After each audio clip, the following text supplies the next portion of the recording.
about history. This is a Malay land, you know. Yeah, Pasir Salah. I'm not giving you. Pasir Salah. Nobody is denying it. Pasir Salah. Yang miskin, yang tidak berupaya will have to compete dengan orang yang berupaya. Minta laluan Pasir. Adakah itu keadilan? Minta laluan Pasir Salah. Jangan lama saya banyak nak cakap. Terima kasih Pasir Salah. Kita DAP, kita menaungkan Malaysia tu adalah seperti yang disebut oleh Pasir Salah. Kita akan bantu orang Melayu, orang India, orang Cina.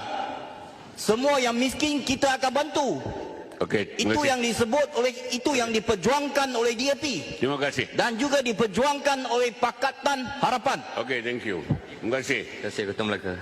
Tapi jangan cakap saja. Lain di mulut, lain di hati. Kita tahu agenda itu. Yang lama tu untuk ingatan supaya kita Ingatan itu ialah sejarah. Itulah sebab kita perlu belajar sejarah. Sejarah ini tanah Melayu tu. Kita This is a Malay itulah state. saya kata. Okey, saya nak ajar dia sejarah Datuk Yang Bertua. Pasir Salah. Cukuplah.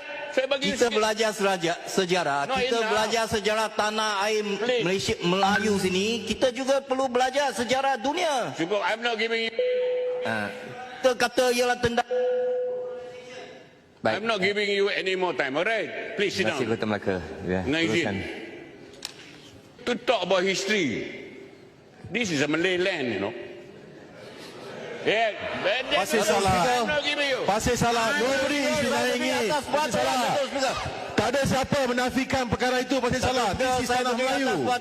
We accept that. Tidak ada siapa-siapa menafikan Peraturan, fakta Datuk itu, Muhammad. Pasir Salah. Apa peraturan? I want to correct you, Pasir Salah. When we already form Malaysia, I'm not giving you the floor, right? Thank you. You want to have a debate with me? We have a debate outside. No, we don't have enough time. We don't need enough time. You nak debate dekat luar, we can have all the time in our. Peraturan. this is Malaysian land, not Tanah Melayu. Even Sarawak land, we willing to share with the Malays. Baik. Sekejap. Pasir. Apa cakap? Yes. Peraturan Datuk Speaker.